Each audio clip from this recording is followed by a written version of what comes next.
It happens every time someone sends out threat letters or another white powder hoax, and my phone starts to ring. People become concerned about their mail. This kind of stuff gets the headlines. But the real threats are things like identity theft or dumpster divers. Either way, we try to help.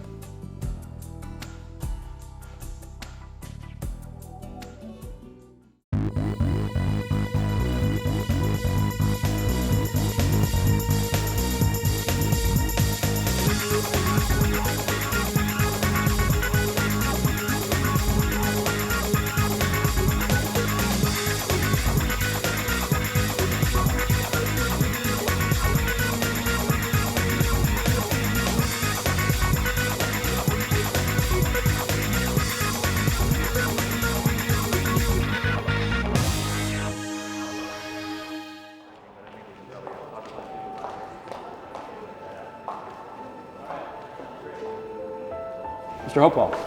Inspector Goddard. Appreciate it. Nice. We certainly appreciate you guys coming out. I thought we could talk for just a minute, and then we'll take a tour of the mail signature. That's fine. How many employees do you have, Mr. Hopewell?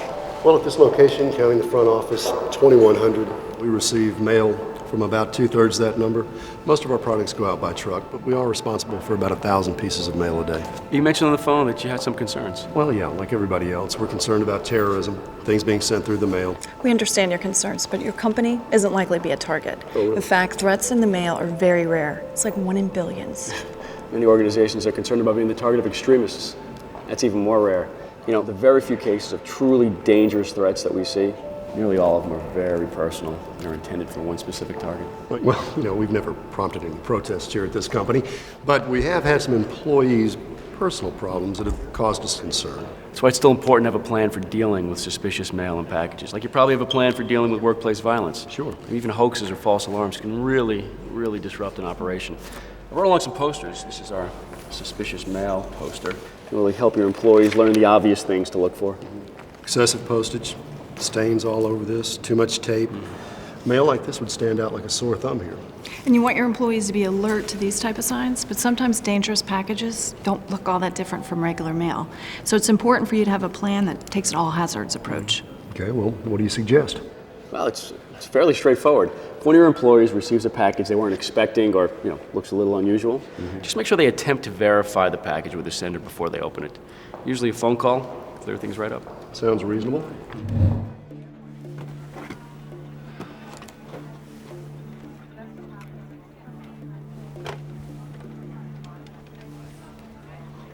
Stephen Ridge, this is Dan Anderson at Bradley McMinn. I got a package here for Tom Farnsworth. He used to be a VP of ours, but he hadn't worked here in quite a while. Did you send it? I see. Product samples. Also, keep in mind that threats can come from a number of different sources. Express delivery services, couriers, even things that are just left behind by visitors. Now, your plan should address all the ways that correspondents can enter the building, but the actual threat of receiving anything dangerous is very low. There are some other areas around here that should concern you a lot more. Like what, Inspector? Opportunistic theft, dumpster divers, identity scams. These things happen a lot more than you might think. Well, I have some experience in that area. Unfortunately, last year we had an employee caught going through some packages. So what can we do to prevent those sorts of problems from happening in the future? That's a good start.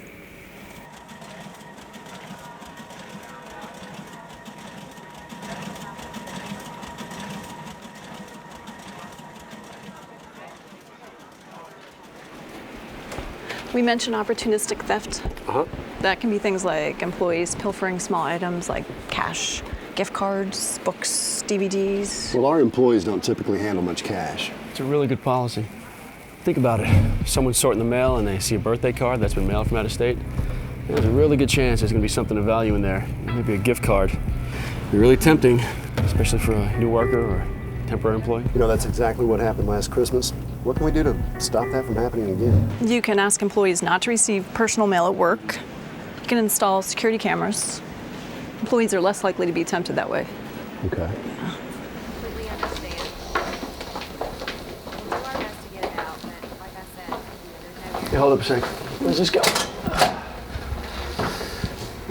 sure thing. Hey, don't allow any mail or materials to be taken out the back door. It just makes it too easy to smuggle things out to a car or to an accomplice. Okay. And be very careful of schemes involving trash containers. Yeah, don't ever allow mail or boxes to be discarded directly into the trash. We arrested a guy last year. He was just throwing valuables into the trash, and he was simply collecting them from the dumpster after hours. Unbelievable. Yeah. You also want to keep your purchasing and your mail center functions separate. You don't want your employees to be able to order merchandise and then intercept it when it comes into the building. Well, that's not really a problem here because any purchase over $10 requires a PO, and that has to be signed by a supervisor. That's a good idea. Oh, see your postage meter? Mm-hmm. We suggest you treat that like an ATM. Why? I mean, who wants to steal postage? Oh, you'd be surprised. We caught a middle-level manager last year using his company's postage meter to promote a new small business he was trying to launch. May not sound like much, but he was sending out hundreds of brochures and materials every week, amounted to over $10,000 before anyone got wind of it. Well, even if we installed cameras in here, we couldn't stop that. I mean, our employees meter hundreds of pieces of mail every day, and frankly, there's nothing suspicious about it. Well, there's an easy fix for that. Just compare your outgoing mail volume with your postage expenses every month or so. And once you know the average for both, any large variation will really stand out. Okay. Well, that's pretty much the tour. You guys want to go back to my office? Yeah, sure. You're not mailing out wine, are you? Oh, no. Someone just used that for repackaging. Reusing boxes is fine, but markings for non-mailable items, they've got to be removed or completely marked out. And no mailing of alcohol, beer, wine, liquor. It's illegal and potentially dangerous. Okay. Colby, could you do me a favor and plaster over the markings on that wine box? Sure. Thanks.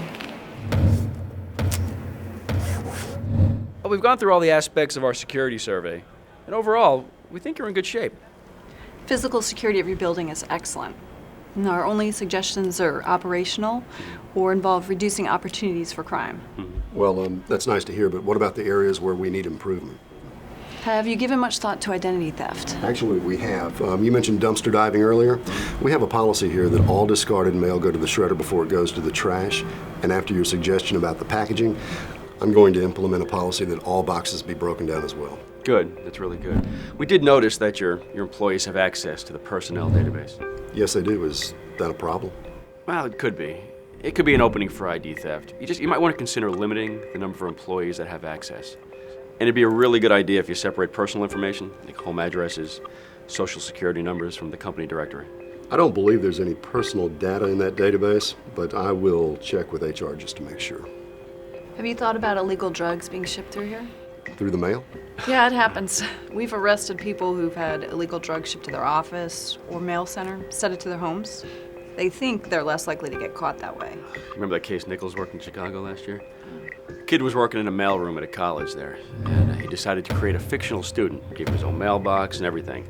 His source was shipping steroids down from Canada to this non-existent student. So whenever the mailroom clerk saw a name on a package, he just slip it out to his car. How did you guys catch him? Supervisor got a little suspicious when he saw 3 packages from Canada all in the same week. He started looking into it, saw that rent had never been paid on the box, and lo and behold, this student had never been registered at this school. So after he called us, it didn't take that long to figure the whole thing out. So Well, let me ask you, what should I be looking for in my setting? packages from source states: Arizona, California, Florida, Texas. In Canada is a source for steroids and even date rape drugs. We're seeing a lot of those in liquid form. Well, you know what? We get packages from all those places all the time. How would I know what to look for here? Well, key's being alert to things out of the ordinary. I mean, chances are you get packages from the same suppliers over and over, and they're going to the same people inside your company, right? Okay. So if I have an employee who suddenly starts getting packages from one of these states, that's something I should probably look into. Exactly. Just stay alert. And by showing a strong interest in security, like you're doing, you're going to make people think twice before trying anything. Also, be a really good idea to do background checks on mail center employees. Okay, I'll make a note of that as well. You mentioned your outgoing mail volume earlier. What kind of things do you mail? Well, basically, it's just routine correspondence, a few packages, and once a quarter we do send out a mass mailing. Really? Tell us a little more about that. Well, we send out product samples to potential customers, and we use mailing lists, a couple 100,000 pieces at a time, but we only do that kind of volume like once a quarter. These type of mailings are a concern. And we've had people mail out samples of their products like sports drink powder mixes, other liquids and powders. If they're not properly packaged, they can leak out and cause customers or mail handlers to be concerned there's a hazard. Well, we do send out some small powder samples. Are there any guidelines for packaging? Oh yeah, proper packaging it's a big concern. You need to label your samples clearly on the outside. This way, if there is a spill, they can be easily identified. And many mailers are even putting their company websites or telephone numbers on the outside of the mail pieces. Just makes it easier to contact you if there's a question. Yeah, great. That looks perfect. You might also want to notify the Postal Service before doing a mass mailing that raises any concerns. That way we've got you in our system and can quickly clear up any problems. Okay, I'll make a note of that. What else? Talk to your marketing department, your company's ad agency. You wouldn't believe some of the clever marketing ideas we've seen. My favorite is an ad agency in Cleveland who sent out fake hand grenades. Their slogan was, "This sells the bomb," or something. Well, I'm sure somebody thought that was a clever idea, but they obviously didn't think about the people who'd be opening those packages. I notice your company requires ID badges. That's a great idea. What do you do about vendors? Well, our vendors have ID badges that we control, and any visitors have to sign in at the front desk, and then they're escorted around the building by an employee. We think you're on the right track, Mr. Hopewell. I'm going to talk to our management group about the cameras. We have a fairly high turnover rate. Most of our top executives started in the mailroom, but we do also have a lot of young people, and it's just better to be safe than sorry. Think about those background checks. And remember to limit access to that loading dock. Well, I'll take care of that this afternoon. I never realized how easy it would be to pilfer mail that way. Glad we can help. All right. Give us a call if you have any questions or just concerned about something. I really appreciate you coming out. You've been a great help. I'll escort you out. You can get more information on Mail Center Security on our website, www.usps.com/postal inspectors. Look for our suspicious mail poster, which is free to download. It is also included on this DVD and can be accessed on most computers. We get a lot of questions about suspicious or dangerous mail, but the odds of that affecting your company are remote. The real security concerns are much more mundane. Now remember these simple steps to make your mail center more secure. Number one, make sure that you have a plan for dealing with suspicious packages. Before opening any package that seems suspect, verify the contents with the sender. Number two, limit access to your mail center and pay attention to the physical security of your building. Don't allow mail to be discarded without shredding, and be sure to break down all boxes before they're disposed of. Number three, consider background checks for mail center employees and install cameras to discourage theft. And lastly, make security a priority in your mail center. By displaying a strong interest in protecting your company's mail, you'll discourage crimes from happening. By taking these simple steps we discussed today, you can reduce losses, increase security, and avoid liability to your organization. Now remember, security is everyone's concern.